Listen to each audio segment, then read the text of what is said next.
Okay. Um, let us start with the ICT strategic planning. And from our previous lectures, we looked at strategy development in general, business strategy development. Now we want to see our part as ICT professionals. How do we get into ICT? How do we begin to align ourselves to organizational strategy? What are the objectives for this session? We want to we want to be able by the end of it to differentiate between organizational strategy and ICT strategy. Remember, the organizational strategy or business strategy is what is done by the entire organization as it looks at remaining relevant, remaining competitive. Now we are going to look at how ICT can align itself to those business goals, those strategic business goals, that it sees how it can add value to achieving those business goals. We want to understand the benefits of ICT strategic planning, then the role of the CIO. Essentially, this is what you're gunning for, yeah? The Chief Information Officer. We are moving away from the IT tech guy. We are now moving into ICT being a strategic enabler, and we want that leader who is going to move with management to use ICT to achieve its organizational goals. So that's the role of the CIO, Chief Information Officer. We shall look at the classic approach to ICT strategy development. There are other approaches, but this is the classic one. You can Google and read more literature on that.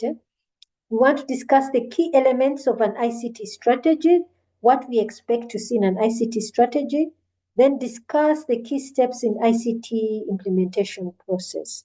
We shall look at the factors that influence ICT strategy, and then develop an ICT strategy for an organization.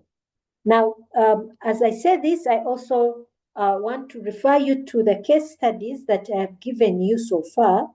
By end of today, I should have put up your second assignment, group assignment, which involves development of both an ICT strategy and an ICT policy for one of those cases. Okay. So one, what is an ICT strategy? What is it? Yeah. One, it is an action. These are actionable interventions. Just like the overall organizational strategies, where an organization or management or the entire organization says, we are going to intentionally carry out these activities or these actions with the objective of, with the end goal of attaining certain long-term strategic goals, okay? Like that intention. So the ICT strategy is also in the same league. They are also actionable interventions. But the objective is to deliver value towards the strategic business objectives. So as ICT, we need to have a clear understanding of the overall organizational goals. And then we say, how do we add value to these goals? How do we help this organization achieve these business objectives? Yeah, that is the most clear distinction I can bring out of an ICT strategy. So it is a set of decisions made by IT and senior management. So it's not done by IT in isolation, but it's done by IT together with senior management. Okay, regarding deployment of technology solutions. So these solutions would have come out as a result of an ICT strategy development that is intended to achieve the business objectives. Okay? So this strategy highlights the relationship between technology choice, technology choices and business choices.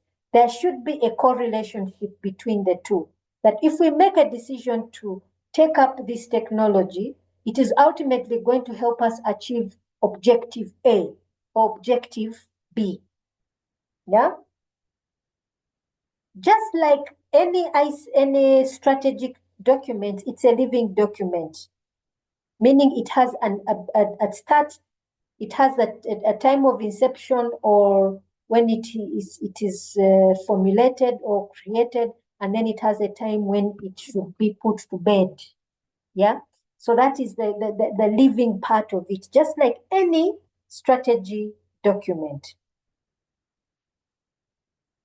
The ICT strategic planning provides three important benefits. The first is alignment of technology to business goals. Yes. Now, of that, I would also like to just give guidance. Look for there's I think it's a framework or theory called SAM, Strategy Alignment Model. Look for that. It's one of those tools that is really handy in terms of ICT strategy alignment. Remember that. The ICT strategy should be aligned towards the business goals. So the key term here is alignment. Yeah. So the strategic plan, ICT strategic plan aligns technology with business goals. That's one. Two, it enables ICT systems to be fully integrated across the department. Okay. So the strategic plan isn't just about achieving those goals, but it also helps to bring about complete integration between departments, because we are seeing a consistent or a transparent flow of information between departments and between stakeholders. So the needs of your customers are fully considered and satisfied. Yeah, that's a key term, the needs. Ultimately, that's what we want. We want to be different. We want to stand out from other organizations. Then it builds a relationship between the business and the ICT department. This is extremely important. As IT professionals, I'm sure you have seen a disconnect between ICT and the rest of the organization. But the ICT strategic plan brings about that correlationship, an understanding of, I understand this is why you exist, and I'm here to support your existence. Yeah. So those are the three main, but also the fourth and final is that in light of this, the most important medium, the person who joins all of these people is the chief information officer, the person who brings about this relationship, this merger of units is the chief information officer. Okay. I don't know about most of you, but I remember one time I witnessed a conversation, comments being made by what we would call the lay people. You know, in religion, you have the religious, then you have the lay people, us who are not preaching at the pulpit and so on and so forth. Then, so in IT, we would say we are the religious leaders, then you have the lay people. So I was listening to the lay IT people having a conversation, and one man was really, really irritated, and he said, what irritates me about this IT person? You call them, you have a problem with your laptop, present it to them, and this guy comes, fixes it, and walks away, and you don't even know what the problem is. He has not even bothered to explain. So there's always been, I think, a historical disconnect between all the entire organization, the organization and the IT department. But now, this is now you, the purpose of you, specifically you as professionals, why you're taking this particular program, not just the module, but the overall program is to bridge that gap, that ICT stops being an alien department where you don't understand what they are doing, they don't understand what you're doing, they don't understand why you do it, they don't understand the solutions you implement. and they just see you as someone alien, someone completely foreign. But the chief, now that you are being trained as the people who are going to take over these positions, chief information officer, head IT, director ICT, whatever title they wish to give, but is to bring about that understanding. Yeah, so that is what builds the relationship when each person understands the other, when one unit understands the purpose of its existence, and the other says, I too understand why you exist and I'm here to support your role. So that is the purpose of the chief information officer. Also not, I think it should be there on Moodle. I think there's an article there about the CIO, the role of the CIO. Please take time and read it. So the chief information officer, who is this person? This is the one who bridges the who will acts as the bridge between the business goals and the implementation of ICT solutions. So it is no longer just a question of saying, oh, let's put printers, let each person have a desktop or a laptop in front of them as they do their work. No, it is providing solutions that help meet the business goals. That is the objective. You're going beyond just providing devices and making sure there's a working network, but providing actual solutions, yeah, that help meet the business goals. So the CIO, the Chief Information Officer, sometimes called the CTO, is the one who essentially writes the ICT strategy. In quotes, writes. It's not writing a strategic document, a strategic plan, ICT strategic plan, is not a one-person act. It's a contribution of several individuals and several departments. But of course, the authorship is given to the Chief Information Officer, the one who heads the ICT department. So the Chief Information Officer also coordinates between the technical team, the users, and management. Yeah, still again building those relationships, relationships. Then suggest areas where ICT can help the organization. Then you oversee the strategy implementations through policies written. I remember I mentioned earlier that a strategy is implemented through policy. Okay. Then the Chief Information Officer also manages unrealistic expectations and what is possible, both on the ICT side and also the management side. As we said earlier, ICT is something that is alien to a lot of people.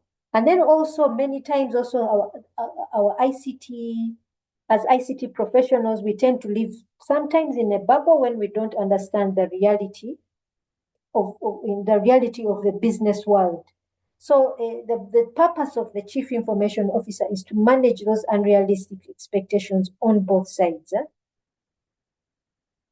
The CIO also acts as a champion of ICT within the organization, brings out its actual relevance to all. Why do we exist?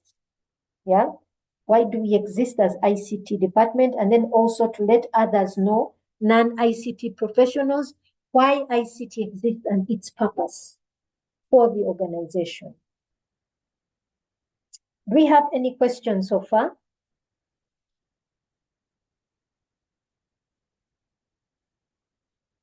No, doctor. Okay, let's move on.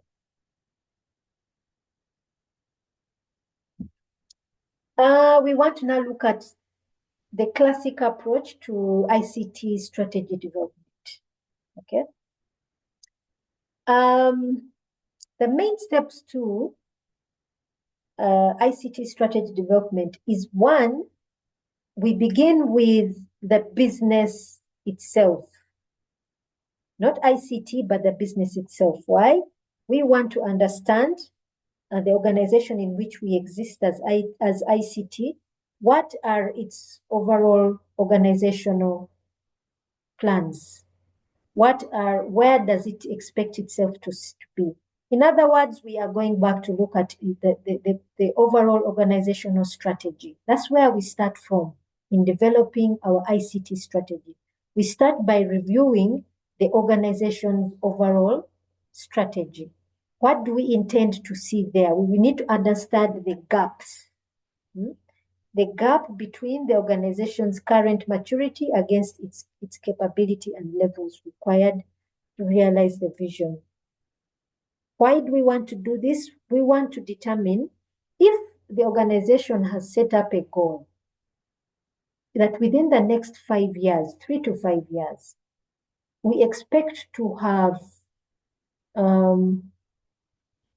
expanded our market by, let's say, 20%. Yeah.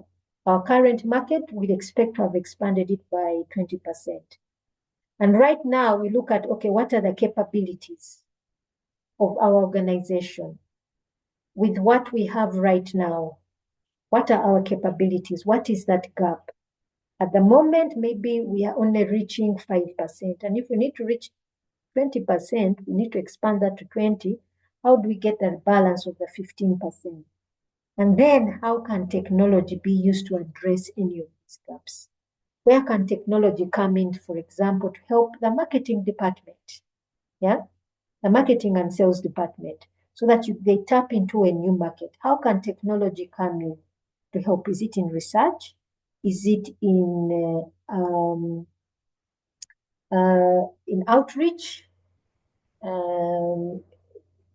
Is it in identifying new markets, new individuals, new contacts? How does technology come in? So you identify, in identifying the gaps of the organization, you begin to identify the gaps that currently exist with your technology and how these can be closed. Now, after this, we design the target technology architecture that will support ICT support the overall organization. You then also assess the gap between the organization's current and target technology architecture. Then you develop a prioritized roadmap. How are we going to build the target technology architecture? That within the next 3 to 5 years, we have our desired technology that is able to help help the marketing and accounts department make sure that they have taken a foothold in the sector, and they've now reached the 20% goal that they had earlier set. Do we have any questions so far?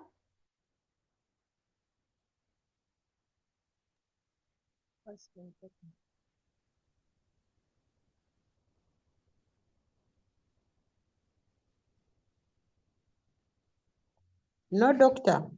Okay, let's move on to what we would expect to find in an IT strategy. If you look at this diagram, it has 5 pillars. These 5 pillars, or these 5 sections, or these 5 domains are what you typically find in any ICT or IT strategy. Application strategy, integration, infrastructure, service, and sourcing. What are they individually? First is application. So here,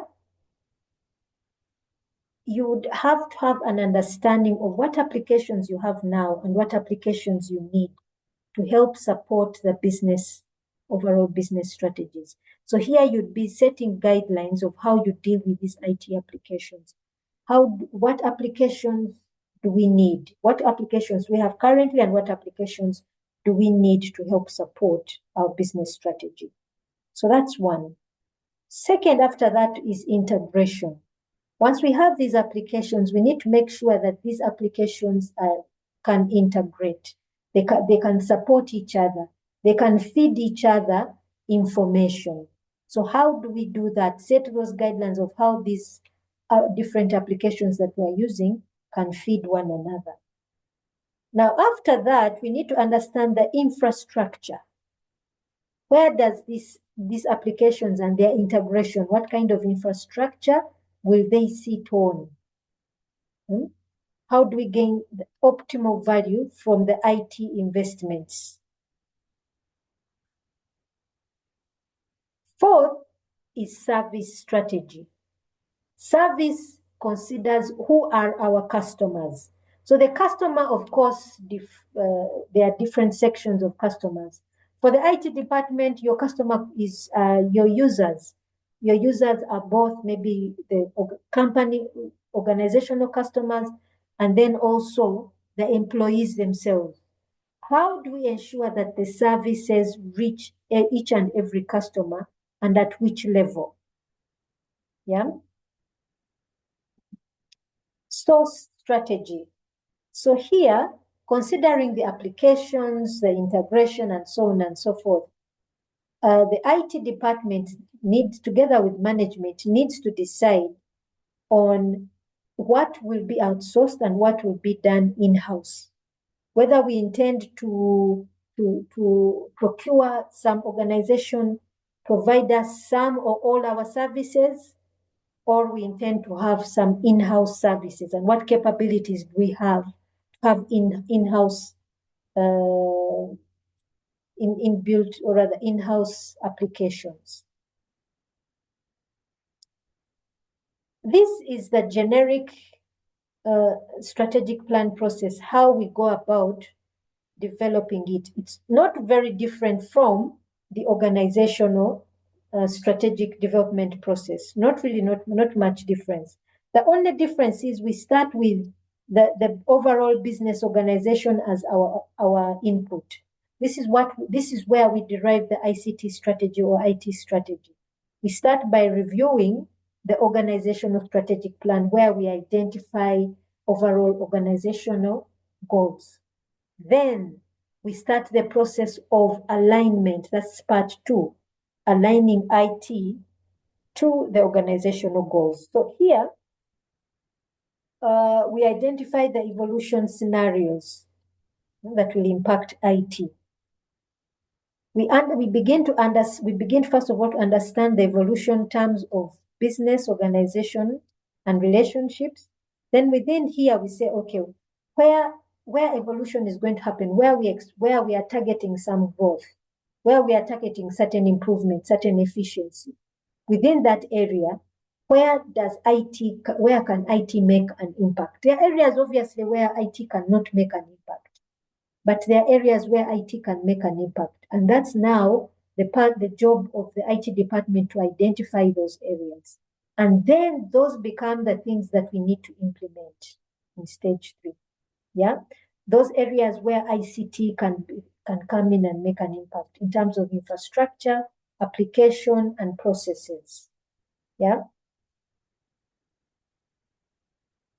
The 4th stage is define the IT strategic initiatives.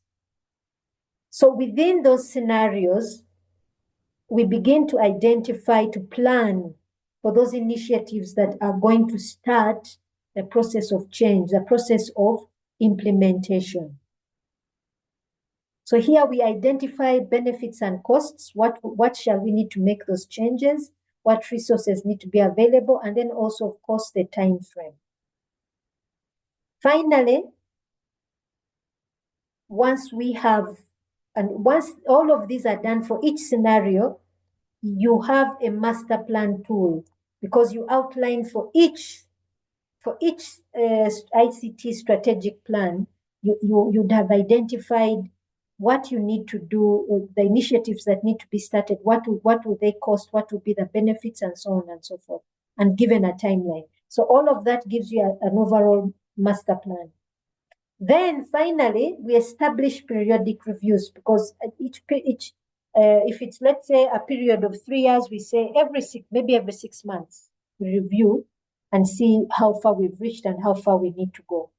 Or every year, really depends on how quickly the evolution happens. We define application service level. Then we determine short-term staffing needs if we need to make any changes. And then we should also have a yearly budget for that.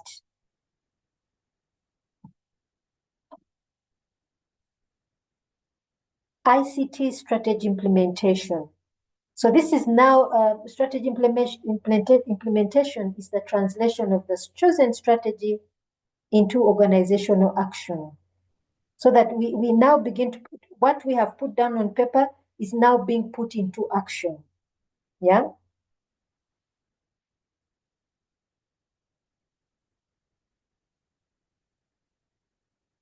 if we must, it is very, very one key point. Implementing the strategy, the ICT strategy, is extremely important in terms of we want to see results at the end of the day.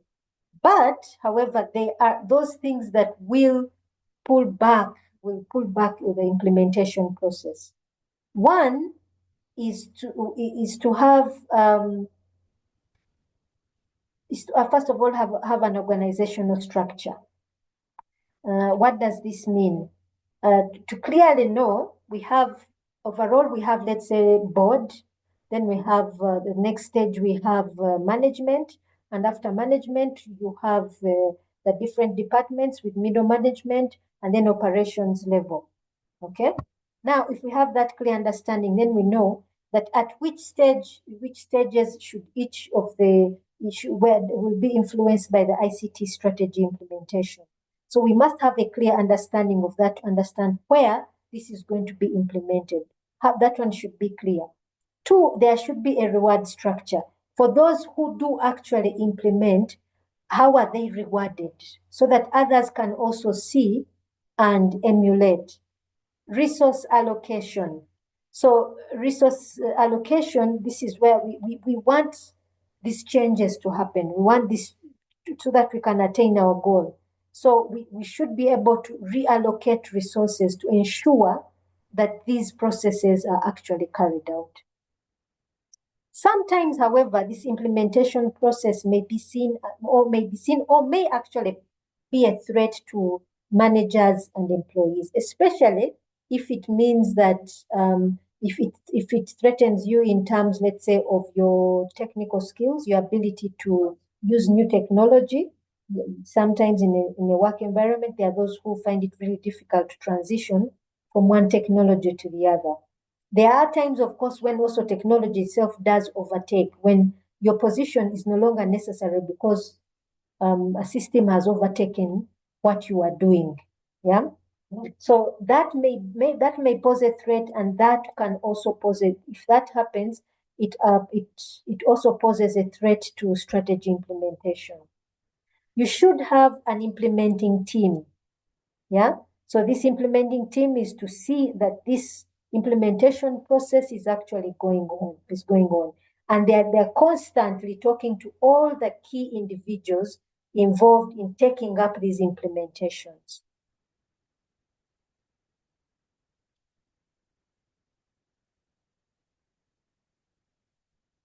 So these are just some of the main steps that are taken in ICT strategy implementation. One is to have that team that is to carry out that is going to ensure that there's a strategic, a successful output in strategy implementation. You should have a disbursement of resources to support the strategy essential activities. And this is where it is important to have worked hand in hand with management. Why? Because management is then going to ensure that these resources are dispersed to ICT. If management does not believe it's a priority area, that is ICT strategy implementation, then resources will not be released. Create a strategy encouraging policies that are aligned to your ICT strategy. Employ best policies and programs for constant improvement. The reward structure. Anyone who does implement, there should be a reward structure to encourage those individuals to continue and encourage others who are not. Make use of strategic leadership. For example, making sure management is on board. Management is key. Making sure specific individuals, leaders in different departments are very much involved. Those in operations who are going to be key in using those new applications, that is key in getting them on board. So here we want to look at some of the factors that influence ICT strategy implementation or development. So we have internal factors and external, and we are going to look at each of these individually. So let's start with the internal, specifically business goals. Okay, so the start process, remember, for all of this is the overall organizational goals, because they give us they give the ICT department a clear guideline of where to start from. So here we have an example that if one business goal, you saw in the case of I think it was the Benton Manufacturing, where they clearly pointed out the organization's strategic goals. So if you have, let's say, an example where you have the overall goal is to ensure that employees or customers put in less data, so that you reduce time. An employee reduces time they spend seated on a computer inputting hard data. ICT can say, okay, let's develop online forms where the customer fills this information in by themselves, and therefore reduces the time an employee spends on that very act. Okay, freeing them to be more effective and efficient on other things, which cannot be done by the customer.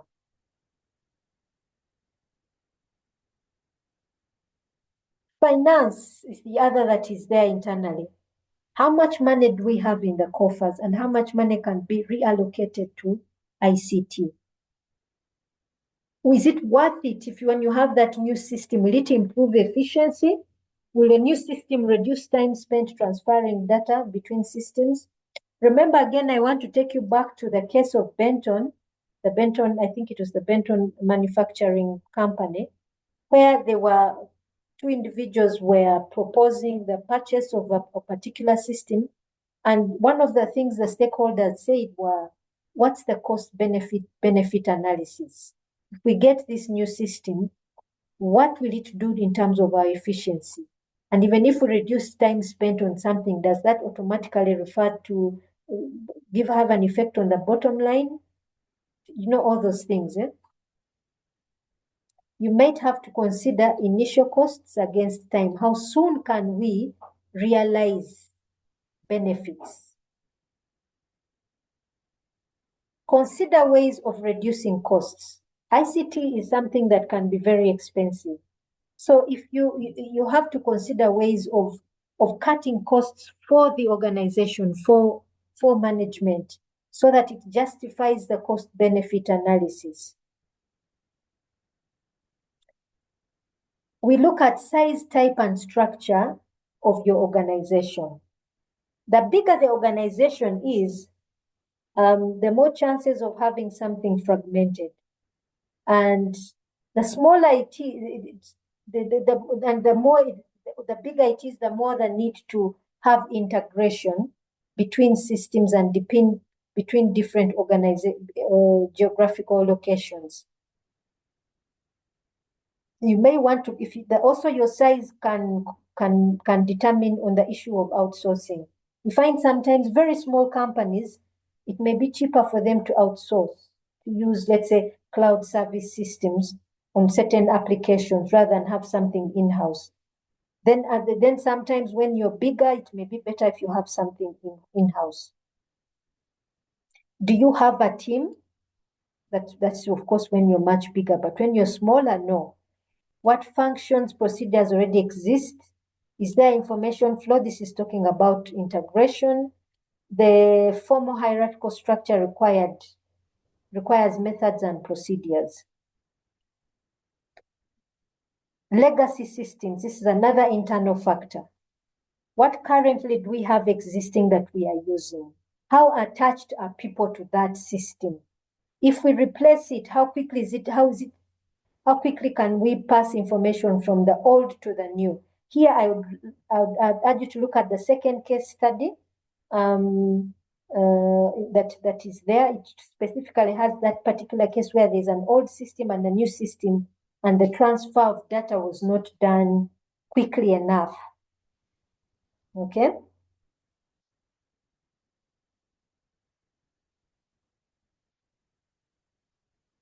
Again, we continue with the internal factors, information assets over time. Yeah. What are our current information assets? Are we paper-based? Are we electronic? So if we are currently paper-based, how quickly can we quickly change to digital? That is a question. And if we say we are going to change to digital, are all our users well versed with the digital? Take an example. If some of your customers are not digital literate, yeah, if some of your customers are not digital literate, sorry,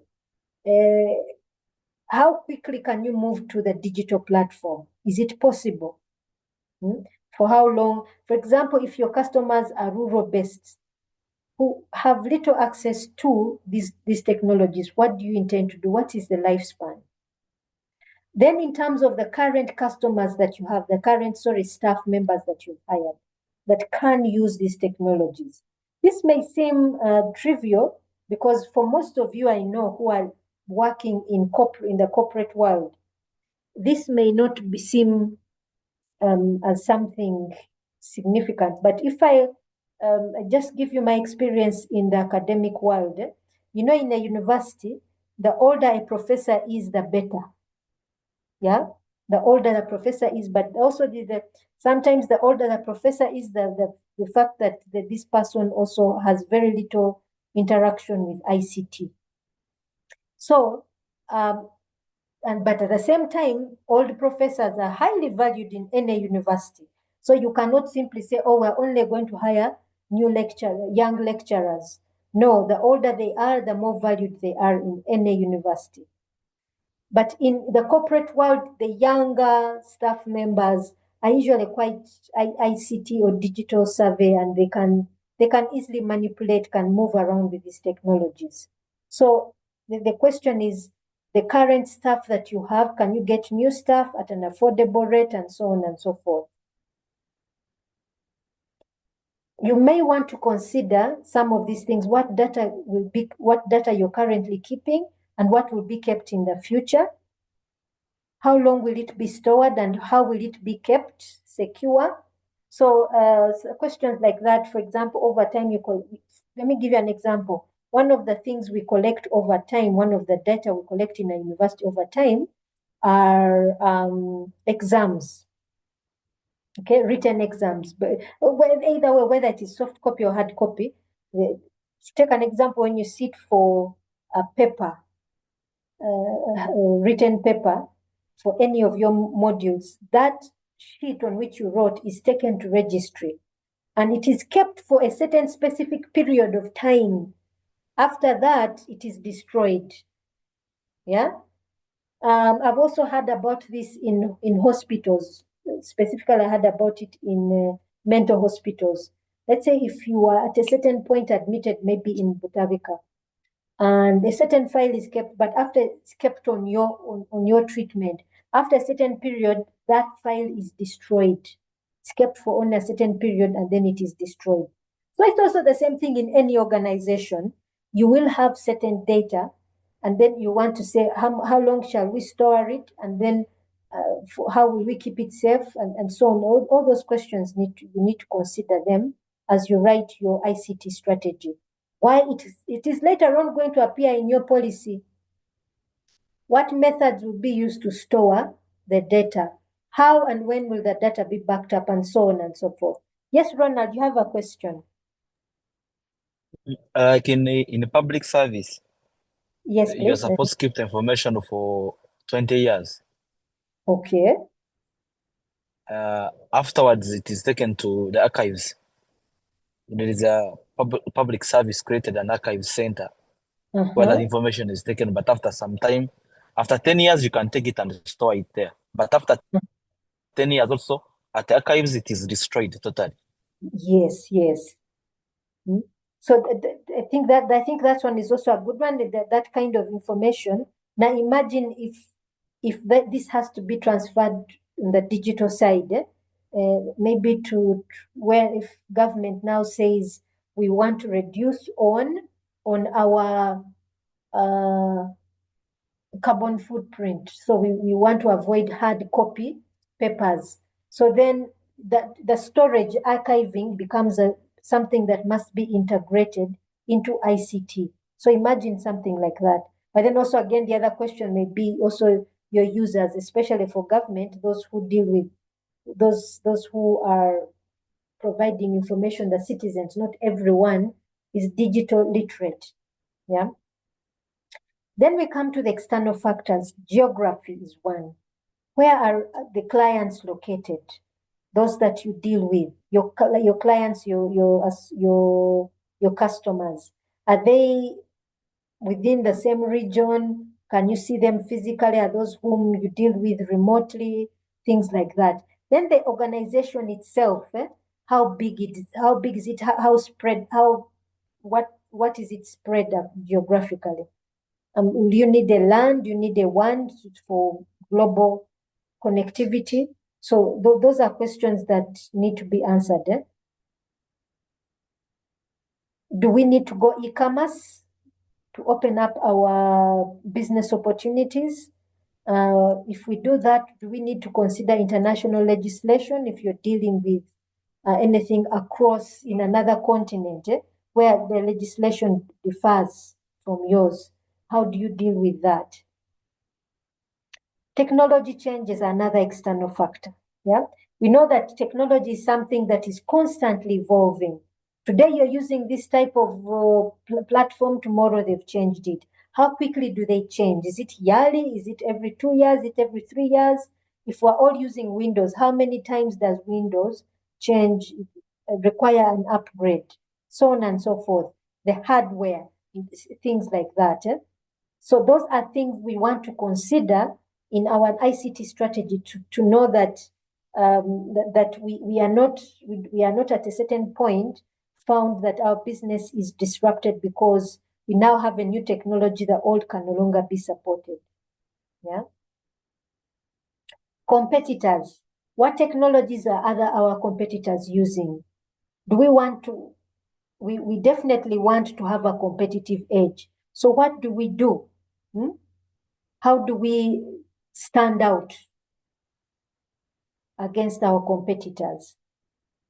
Compliance with external organizations. Yeah.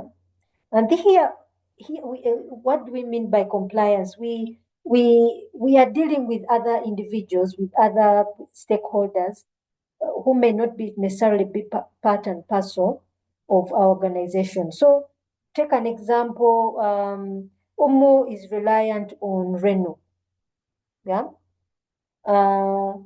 Umu is reliant on National Council for Higher Education as the governing body, and so on and so forth. So there must be a compliance between the two. For example, National Council for Higher Education may want to know the kind of students that we are admitting into the university.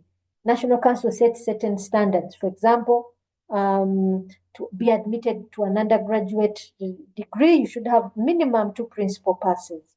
So they may want to check up on that kind of information.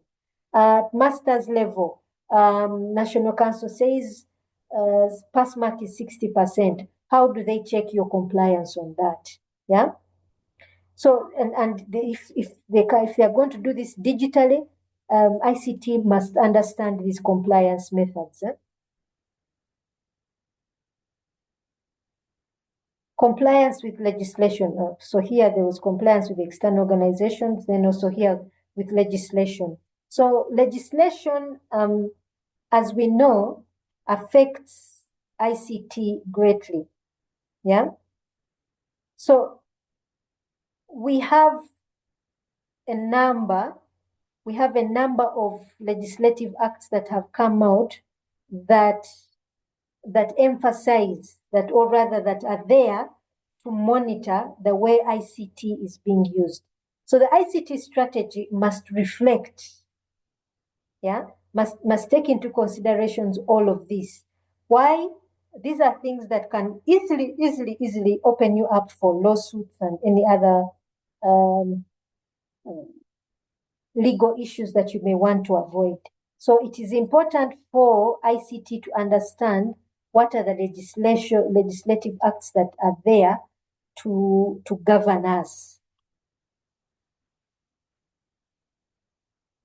Here is a scenario. Imagine you are appointed as CIO of UMO, and part of your role is to ensure that the policies written support the ICT. How would you go about this? that's just something for thought. You can consider it, even for your own organization. Look at what you currently have.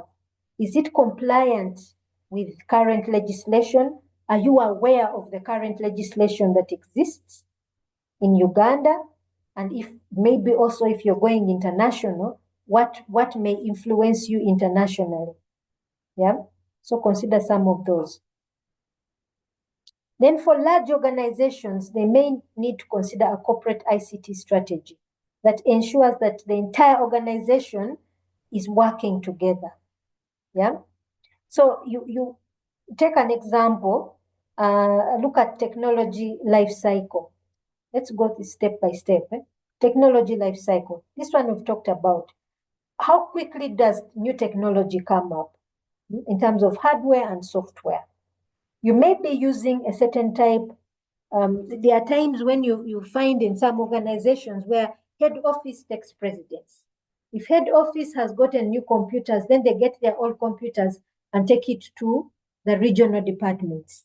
Then what happens? How long will that computer exist in the other?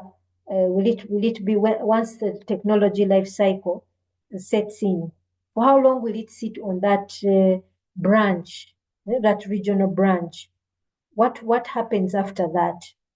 Yeah. So that's the need for a corporate ICT strategy, that it is the same for each and every geographical location of the organization. Future proofing. So this one ties together with the technology proofing when we want to consider how quickly the life cycle of a particular technology is going to be there. Yes, Teresa.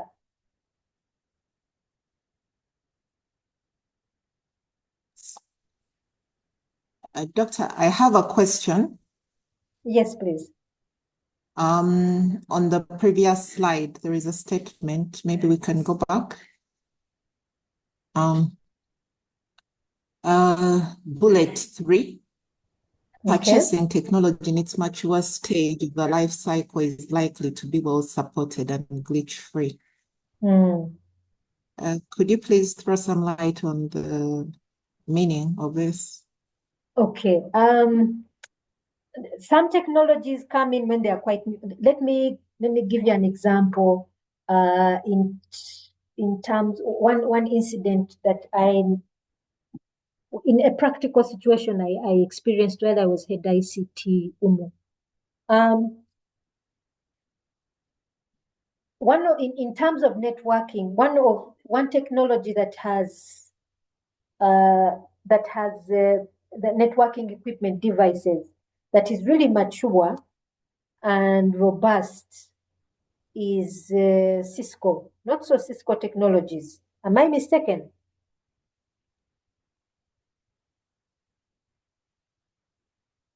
Is it Cisco? Am I mistaken? Cisco, yeah, Cisco is like the market leader in networking equipment. It's quite mature, but a new competitor came in. These are the Huawei technologies, these China technologies. They came in not just with the technologies, but they also came in with this similar academy to the Cisco Academy in training university students in being certified in networking and so on and so forth. And it normally comes in at a relatively, I think, cheaper price than Cisco. A little bit cheaper, and they were coming in with a lot of concessions. But if you look at the reviews on Huawei, they will tell you that there are quite a number of software bugs. As much as they are coming in to compete with Cisco, but they also have they're also reported to have quite a number of software bugs. So a mature brand usually has less glitches, yeah, than one which is just a new entrant into the market.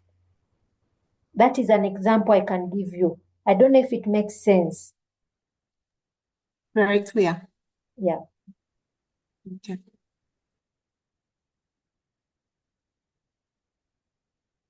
Procurement. Again, all of these are tied to technology, procurement of technology. Yeah?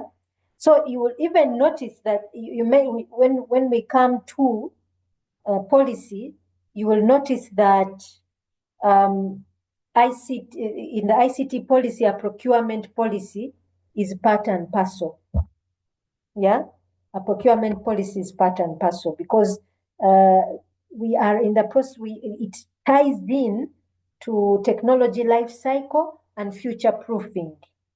Yeah, you are trying to acquire. You are trying to acquire new technologies, new applications at a cost effective, something that is pocket friendly, but at the same time, something that you know will be stable for you in between 3 to 5 years. For how long will you have this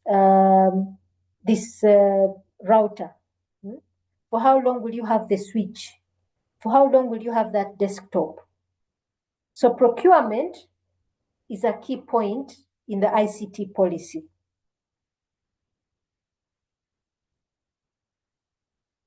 The people, those who are going to use the technology. So here we have already talked about this. What kind of individuals are going to use this type of technology? So take an example. There are new jobs now which require digital marketing. So this is a completely new skill set, different from the time when I was in school.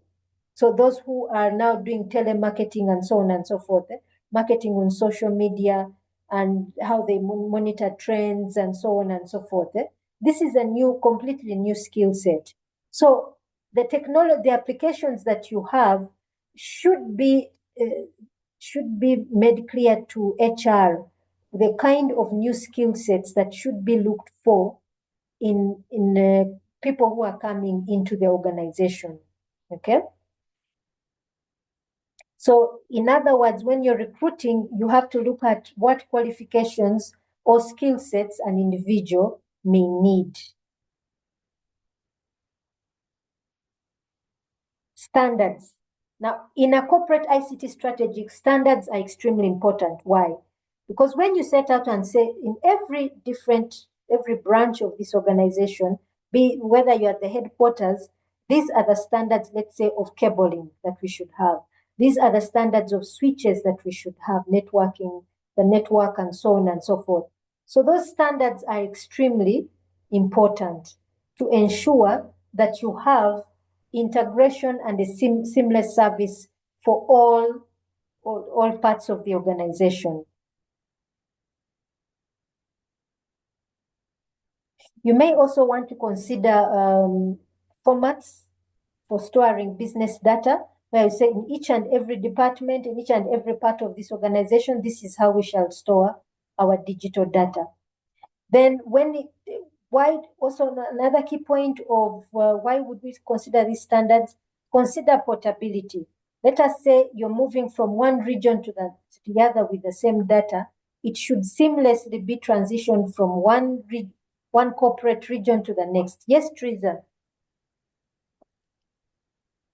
Question in regards to maybe in the context of if you joined an organization, maybe as a CTO, and you found already a setup infrastructure and there is an entire mix-up of different equipment, and maybe there are issues to do with compatibility, how would you approach that for long-term seamless integration? Because we realize along the way, actually currently very many companies have adopted Huawei products.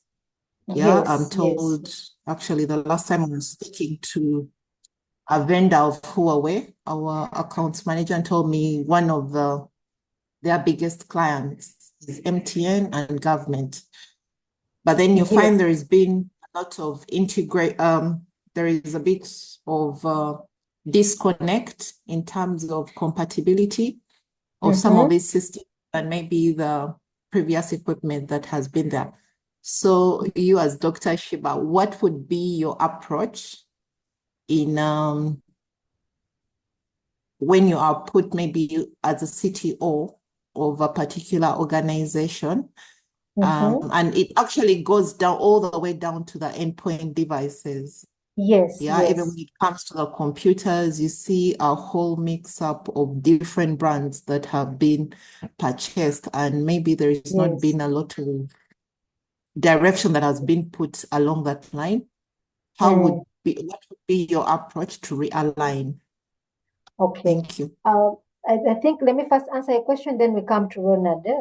I'll give a not so straight answer to your question. I think one of the things we have to acknowledge is that whereas we are looking at this in a very linear and ICT, using an ICT lens, we must also understand what we call organizational politics and even national politics. Okay, if like we said, Huawei right now has penetrated government, has penetrated some organizations like MTN. Why? Are they not aware of these bugs and so on and so? Yes, they are aware, but some things now are politically driven and not necessarily ICT driven. Okay, so I would be careful about how I approach if I was in such an organization, how I would approach the matter if it was politically driven. Okay, there are those international politics that drive, for example, that you see Chinese products are now coming into Uganda as opposed to American brands and things like that. Why is that, and how much of it can you control? What level of standards can you introduce? It's a good thing we're here. What level of standards can you introduce as the CTO, as the CIO?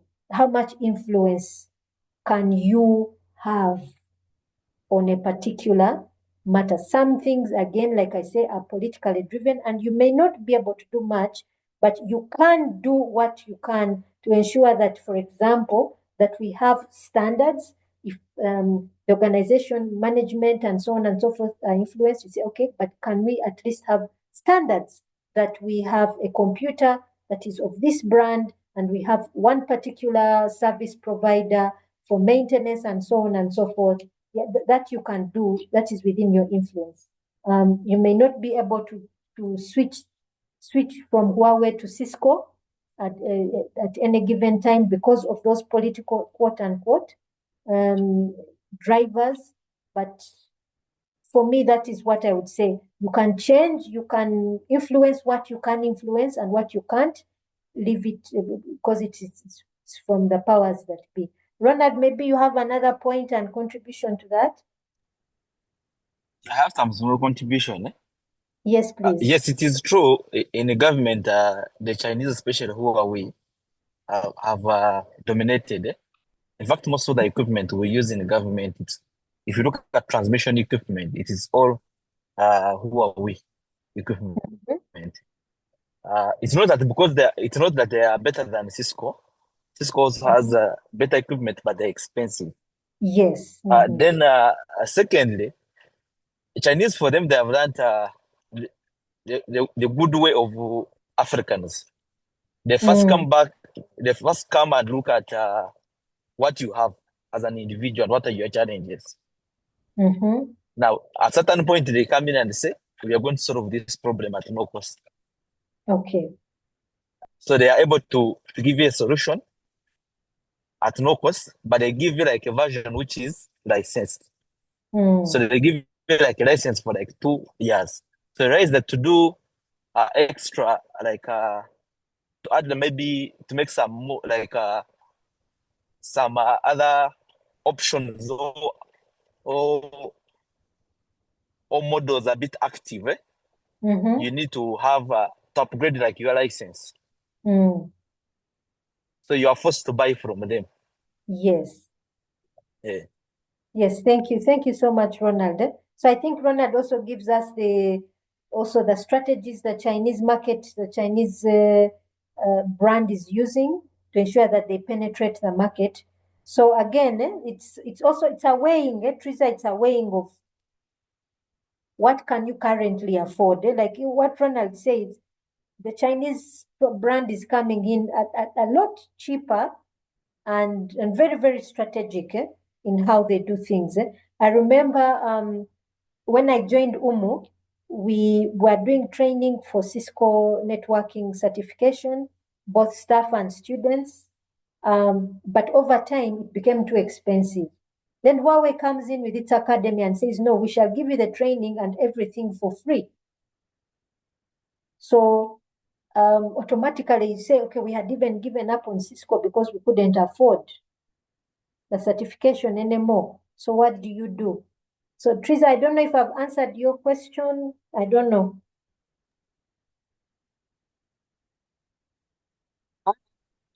Concern, because that's totally answered. There has also been a situation, incidents that I have come across where if it's in regard to purchase of equipment, a strategy is laid and maybe business makes a request for something that may require an upgrade on the hardware or software.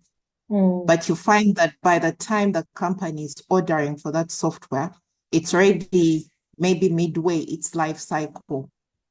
So maybe the hardware has already, it was maybe manufactured 2 years back, and the institution orders for it. That's 2 years ahead. Then the shipment period probably takes another 1 year. So you find that by the time the equipment arrives on site, it's already been on the market for 3 years. Yes. So meaning this organization only has a lifespan of about 2 years before the equipment gets into end of life. Yes. No, actually not end of support. Yes. Then another 3 years of end of life. So it's really tricky being in the chair of a CTO of how then you justify an equipment, a device that has just been recently procured, and then at the next audit that is done 4 years ahead, it's actually announced, you announce to management that the equipment is end of life and needs to be replaced, and it has only worked for 4 years. So, yeah, that also comes up as a concern. Yes. You remember one of the roles of the CTO or the CIO was to manage expectations. Now, in the Ugandan setting and the economy of Uganda, for most organizations, most Ugandan organizations, they cannot afford very standardized standards, should I put it that way. They simply cannot afford to follow some of these things to the letter. Why? Because of cash flows, what they have as their working capital. Many times ICT has to be compromised. Many times ICT has to be compromised. So you cannot have the perfect picture that you have the latest equipment at your beck and call. I remember we used to have retreats when I was still head ICT, UMU. So RENU, the provider for most universities, and it is provider for universities and research organizations. So if you're looking at universities who are part of RENU, you have Makerere University, UCU, UMU, IU, and so on and so forth. Most of these universities are on the RENU network. So they used to organize for the heads of ICT, CTOs, CIOs to be part of these workshops. And apart from universities, you'd had these research organizations, for example, like infectious diseases and so on and so forth, and most of these research institutions are donor funded, heavily funded by donor companies. So I remember in one of these sessions, there was one guy who was very, very active, was quite vocal, and he was, I think, the CIO of one of these heavily funded research institutions. And, all his conversations, you'd say, when I was in Seattle, when I was in Chicago, you could tell that he was well-funded, truly well-funded, in comparison to some of us who say the last time I was in Kampala, I was in Nkozi, Masaka, that kind of thing. So I remember at a certain point, he talked about a $1 million server that he had that could carry out simulations that he was using. And he was saying, and he was talking about it so lightly. But you see, as much as he had the funding to have all the toys, should I say, of ICT at his beck and call, for Umu, let's say, I knew probably that their server was probably about 10 years old.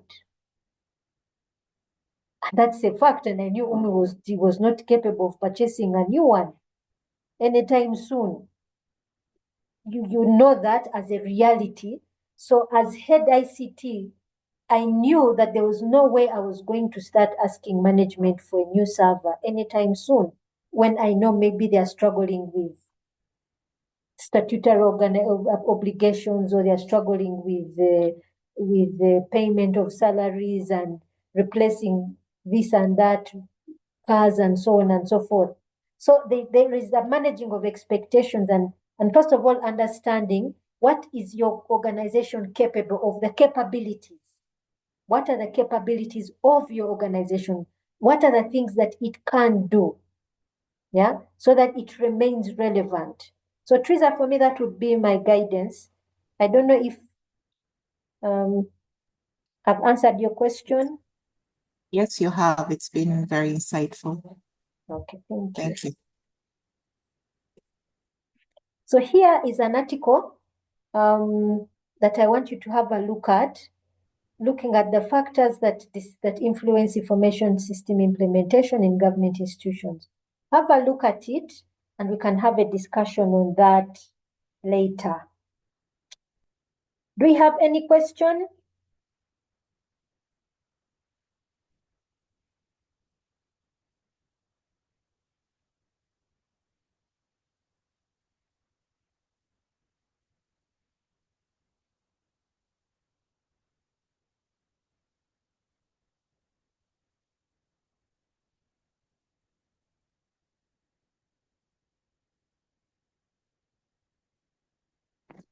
If we have Doctor. none,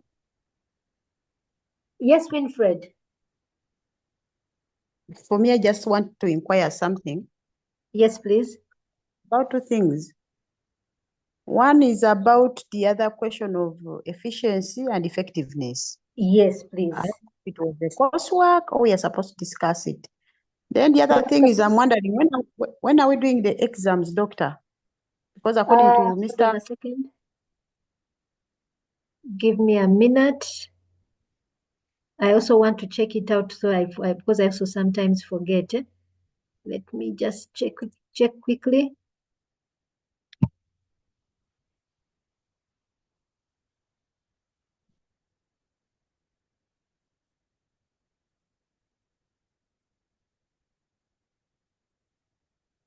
I don't know what is on the timetable when this module ends. Let me just check quickly. Give me a minute. The timetable was reading 18th for the exam. 18th of January. January, yeah. Okay. But there are some changes that have been made. Some? Because of the season. According to Mr. Kubanja, that there are some adjustments that were made. Okay. Because of the Christmas period, eh? Yes, madam. Okay. And so we are okay, so if the 18th, we are still within schedule, because today is the 4th. Eh? Today is the 4th. I wanted to put for you your second assignment, and then we have only 2 more sessions to go. which we should be done with by next week.